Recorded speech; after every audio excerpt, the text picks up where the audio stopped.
भागलपुर जिला के नौगछिया अनुमंडल अंतर्गत नारायणपुर रेलवे स्टेशन के पास कटिहार बरौनी रेलखंड पर एक चौंकाने वाली घटना सामने आई है, जिसमें ट्रेन से गांजे की भरी बोरी गिरते ही लोगों ने रेलवे ट्रैक पर फंसे गांजे को चुनना शुरू कर दिया।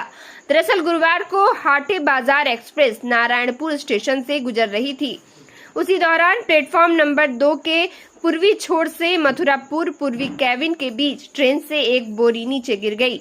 जैसे ही बोरी गिरी, बच्चे, युवा और बुजुर्ग समेत कई लोग पटरी पर पहुंचे और बिखरे गांजे को इकट्ठा करने लगे। ये घटनाक्रम लगभग आधे घंटे तक चलता रहा और इसका वीडियो भी सोशल मीडिया पर तेजी से वायरल हो गया।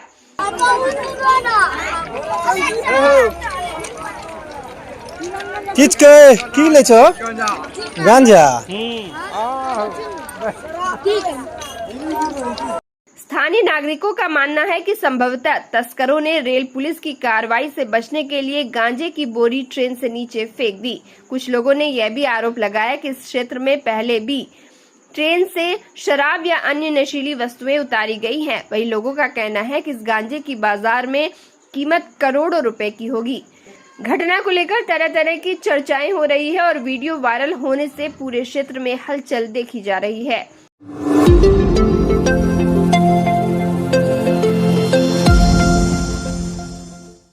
भागलपुर जिले में बाढ़ ने एक बार फिर लोगों की मुश्किलें बढ़ा दी हैं। सबौर और नाथनगर प्रखंड सबसे अधिक प्रभावित क्षेत्र बने हुए हैं। बाढ़ का पानी गांव-गांव में घुस आया है, जिससे हजारों ग्रामीणों को अपने घर छोड़कर ऊंची जगहों पर शरण लेनी पड़ रही है। ममलखा गांव को जोड़ने वाली सड़कें पूरी तरह से जलमग्न हो चुकी है, जिससे आवाजाही लगभग ठप हो गई है। लोगों का कहना है कि बाढ़ के कारण घरों में रखा सामान पूरी तरह नष्ट हो गया है और छोटे बच्चों एवं बुजुर्गों को बचाना सबसे बड़ी चुनौती बन गई है। किसान भी निराश हैं, क्योंकि खड़ी फसलें पानी में डूबकर नष्ट हो गई हैं। इससे उनकी मेहनत और साल भर की उम्मीदें चकनाचूर हो गई हैं। उधर प्रशासन ने जिन शिविरों में राहत व्यवस्था शुरू की है, वहां पर्याप्त सुविधाएं उपलब्ध नहीं होने की शिकायत मिल रही है। पीड़ित परिवारों का कहना है कि भोजन, पीने के पानी और स्वास्थ्य सेवाओं की भारी कमी है। बाढ़ पीड़ितों ने सरकार और जिला प्रशासन से शीघ्र राहत पहुंचाने की मांग की है। इसको देखते हैं एक जनप्रतिनिधि। 2900 करोड़ की लागत से पिरपैती में थर्मल पावर प्लांट का निर्माण होना है।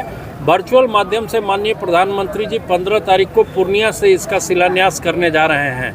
यहाँ पर प्रत्यक्ष अप्रत्यक्ष रूप से लगभग 20,000 लोगों को रोजगार मिलेगा।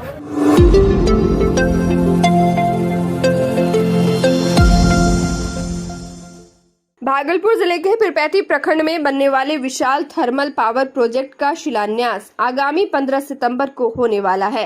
करीब 29,000 करोड़ रुपए की अनुमानित लागत से तैयार होने जा रहे इस मेगा प्रोजेक्ट का शुभारंभ प्रधानमंत्री नरेंद्र मोदी वीडियो कॉन्फ्रेंसिंग के माध्यम से पूर्णिया से करेंगे।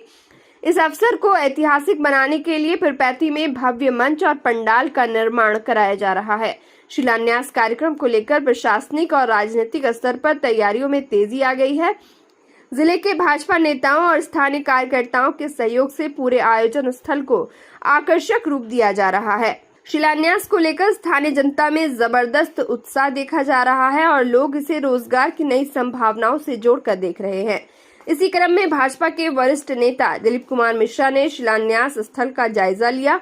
उन्होंने तैयारियों को लेकर संतोष जताते हुए कहा कि यह प्रोजेक्ट बिहार की दिशा और दशा बदलने वाला है। उन्होंने दावा किया कि इस थर्मल पावर प्लांट के बनने से हजारों युवाओं को रोजगार मिलेगा, जिससे स्थानीय स्तर पर बेरोजगारी में बड़ी कमी आएगी।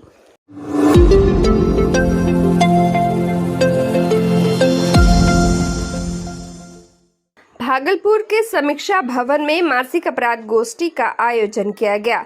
इस गोष्ठी की अध्यक्षता वरीय पुलिस अधीक्षक हृदयकांत ने की। बैठक में जिले के सभी डीएसपी, इंस्पेक्टर और थाना प्रभारी शामिल हुए।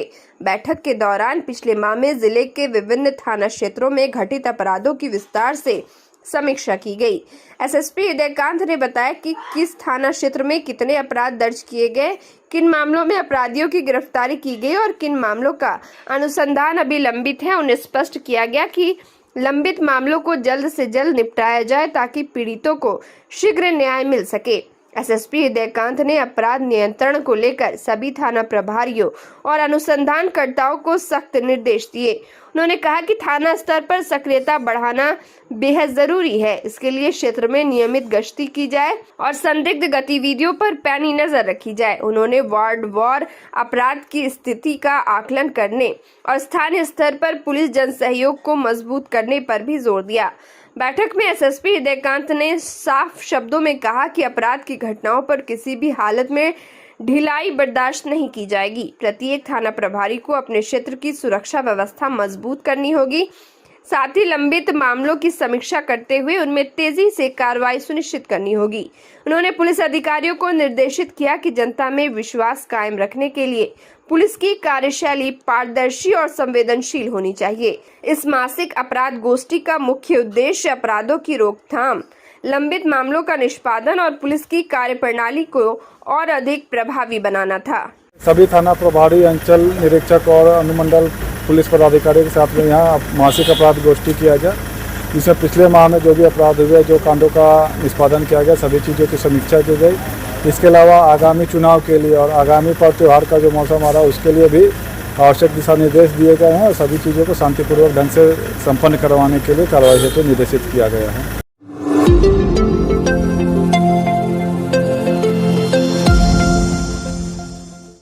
भागलपुर में शुक्रवार को टाउन हॉल परिसर में भारतीय जनता युवा मोर्चा के युवा संवाद कार्यक्रम का आयोजन हुआ। कार्यक्रम में बिहार के डिप्टी सीएम विजय कुमार सिन्हा, पूर्व केंद्रीय मंत्री अनुराग ठाकुर, मंत्री नितिन नवीन और युवा मोर्चा के प्रदेश अध्यक्ष भारतेंदु मिश्र समेत भाजपा के कई दिग्गज नेता मौजूद रहे। पूर्व केंद्रीय मंत्री अनुराग ठाकुर ने कहा कि आज राजद और कांग्रेस के नेता प्रधानमंत्री की स्वर्गीय मां के लिए गाली भी निकालते हैं, एआई वीडियो बनाते हैं, अपमानित करते हैं। बिहार की जनता करारा जवाब आने वाले चुनाव में देगी। वहीं डिप्टी सीएम विजय सिन्हा ने कहा कि एआई वीडियो बनाकर बिहार में राजद और कांग्रेस के नेता माता बहनों का अपमान कर रहे हैं। प्रधानमंत्री की मां को गाली दी गई। बिहार को गाली बनाने वाले लोग बिहार को लज्जित करने का काम कर रहे हैं। वहीं इससे पहले डिप्टी सीएम विजय कुमार सिन्हा और पूर्व केंद्रीय मंत्री अनुराग ठाकुर भागलपुर एयरपोर्ट पर पहुंचे, जहां उनका पार्टी नेताओं और कार्यकर्ताओं ने स्वागत किया। दोनों नेता सड़क रास्ते से टाउन हॉल पहुंचे। कार्यक्रम को लेकर शहर में सुबह से ही हलचल रही।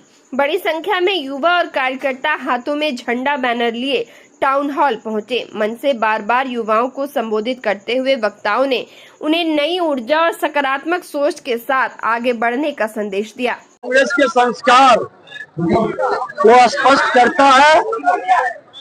भारत भूमि पर माँ बहनों का